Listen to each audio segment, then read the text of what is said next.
Hey everybody, it's Monday, so that means it's time for Marriage moment.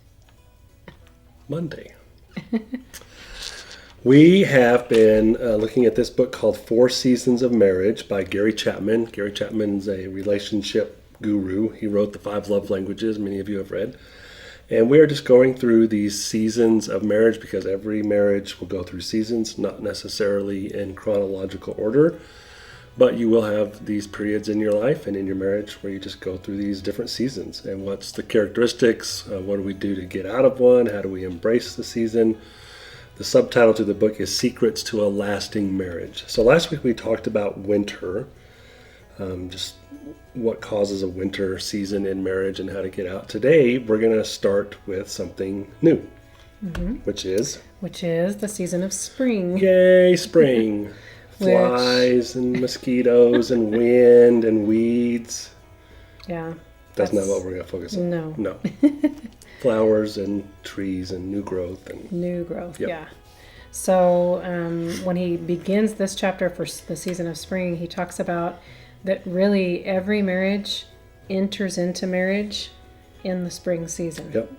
Because everything is new, you're excited, you're full of joy most of the time. You know, when you first get married, it's just exciting. It is. And then he makes the point, and I want to talk about it. He said in there that usually, and I've seen this happen, somebody is a newlywed or they're about to get married and they're so excited and it's spring for them, and some old turd head will say something like, "Oh, we're just hanging there, it gets worse," or "This is as good as it's going to get." And I just think that's crappy. If you are one to just squash somebody's spring by saying, "Oh, it's worse," that's your experience, that it gets worse, just keep that to yourself. Yeah. You don't need to project your bad marriage onto somebody's exciting new thing. Right. Just let it be. Leave it alone. That was my big takeaway from that chapter. Really? Yeah, is the old curmudgeon who said, "Oh, it's going to get worse." How about we just enjoy spring while we're here? Yeah. How about you let somebody else enjoy it? Yeah. I think that's a great Okay, see you point. later. Is there more? Yeah. Okay, let's do some more. I don't know why I got hung up on that, but it bothered me. Well, because we've heard people do that, say that to someone, I think a lot. We've heard that on many occasions because maybe there have been people in our lives that have, they just haven't put in the work and they've just accepted a winter season and their entire marriage has sat in a winter season, which really makes me sad. Right. And some people just can't stand for other people to be happy. Yeah.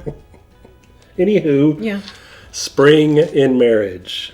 We're going to look at emotions, attitudes, and actions. Yeah, so every season is characterized by certain emotions, certain attitudes, and certain actions. For winter, it was really cold, kind of a bitter time of crisis that's just hard, that I think every marriage is going to go through. Absolutely. And I think a lot of the times, if you can look back and see that you have been going through a winter, I think usually after a winter is mostly going to come a spring. Right. Because it takes this new attitude and something new is happening. Maybe there's a transition in your life. Like for us, we were talking about, when we were talking about this part, that we kind of went through that winter season when we can look back and see that crisis that happened in our life.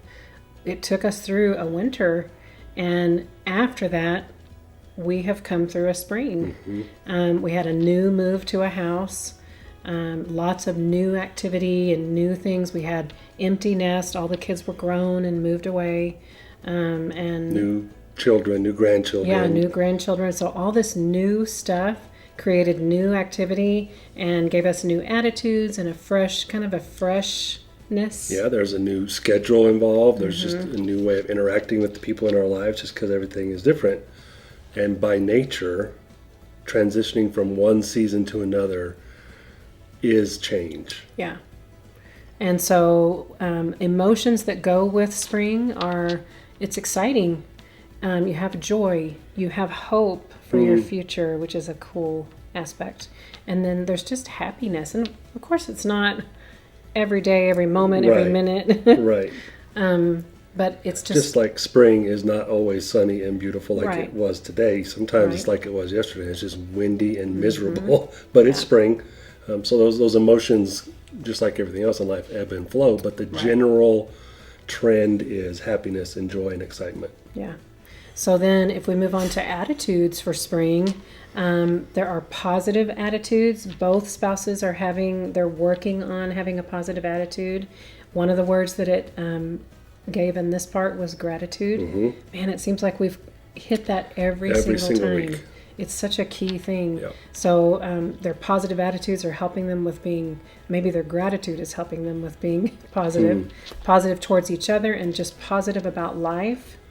I read something today that said you should be your spouse's biggest cheerleader and never their biggest critic. Yeah. So being For sure. positive about your spouse is part of spring. It's a Yeah. choice you make. Yeah, it is.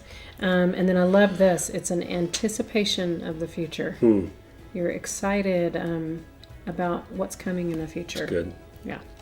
So, and this little point, we often push against change and we don't want change. Most humans do not want to change. And we see it negatively. In this season of life, usually a couple is seeing change as this opportunity for a new beginning. It's really how you have to approach change in life. Is this is just an opportunity for me to have something different, for me Yeah. to do something new. Yeah. It's an opportunity.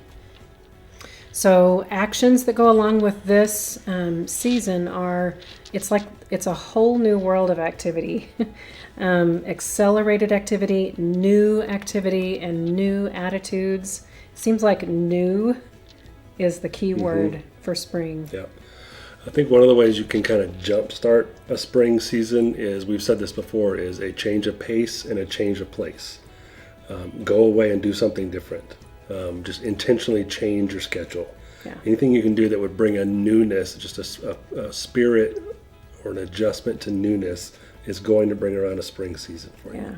And I think this is why I love this concept of seasons, is when somebody finds themselves in a winter season and maybe they don't understand, they've never heard of there being seasons in a marriage, they want to get out Right. when they're in winter. They want to just go for the divorce and I'm done. Right. Because I want to get back to a spring like we started this marriage. And our culture tells us if you want to get back there, you need somebody new. Right. Not a new way of looking at things, not a new attitude. You need to find a new spouse, Right. which all you're doing is taking the old you into a new relationship, and you're just going to repeat that cycle unless Yeah. you can fix it So, in you. yeah, so when you understand this concept, I think it helps us weather the winter, understanding that it's going to change and it's going to bring us into a spring if we decide to put in some of the work and understand some of these things. Or, like we said last time, get some help Yep. if you find yourself in that place. So this is a great season to be in. Spring is a good season, and I hope you can either get in one, find one, or transition into a season of spring in your marriage, because it's good. It's exciting. Yeah. So if you want some more in-depth talk about that, here's the book, 4 Seasons of Marriage by Gary Chapman. Highly encourage you to buy that. Check it out.